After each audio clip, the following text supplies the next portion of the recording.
waƙa ta musamman wadda aka yi ta a wannan karan a cikin wannan shekarar da muke ciki ta shekara ta 2023, wadda mawaƙi Hamisu S Yusuf ya yi ta, wadda aka fi sani da Hamisu Breaker Ɗorayi, waƙa mai suna Alƙawari. Da haka idan wannan ne farkon ziyartar ka wannan tasha tamu mai albarka, muna roƙon ka kada ka manta ka danna alamar subscribe, sannan ka danna alamar ƙararrawa domin sanar da kai a duk lokacin da muka ɗora sabon shiri a wannan tasha tamu mai albarka. Kamar da muka saba a kowane lokaci, muna kawo muku bayanai dangane da fitattun mawaƙa da kuma fitattun waƙoƙi, sababbin mawaƙa masu tasowa, waɗanda aka san sunansu da wanda ba a san sunansu ba, waɗanda aka san su da waɗanda ba a san su ba.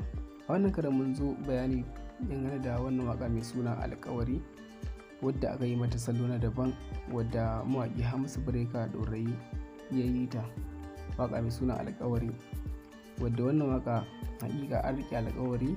Wacce take son Hamisu Breaker a cikin waƙar kenan, ta nuna tana son shi sosai, wadda hakan ya janyo dukkanin abin da ya faru da ita bata haƙura da shi ba har izuwa lokacin da har sai da ta aure shi kenan. Dukkanin wani abu da za a yi daga shi har ita, kowanne ya kafe ya nuna cewa lallai fa kowanne ga wadda yake so da kaga kuma ba zai canja ba.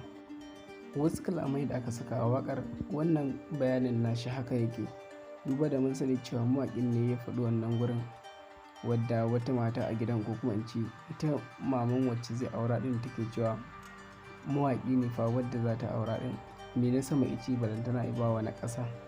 Amma duk da haka ita ta kafe, wadda kuma har yanzu tun daga yanzu aka fara irin wannan ba, idan mutum ya je aure wani gida sai an samu wani abun fara a kan shi. Wannan haka yake, kuma jaruman masana'antar Kannywood da kuma mawaƙa haka da yawa suna samun irin wannan abun, kuma ba wai rashi bane ko wani rashin abin da mutum zai yi ne ko wani abu makamancin haka ba. Kowa da akwai baiwarsa, idan har baka gane baiwarka ba, zaka je ne kai ta wahala ka ga baka samun abin da kake buƙata. Amma idan har waƙa ce baiwarka, dole ne sai dai kai waƙan nan, kuma ita ce baiwarka. Amma sai ka ji idan ka je aure ana gaya maka waɗansu maganganu daban-daban, saboda ana so a samu abin faɗa a kanka, kuma wannan haka yake. Sannan kada ku manta, idan wannan ne dai farkon ziyartar ta ku danna subscribe, sai mun haɗu da ku a bidiyo na gaba.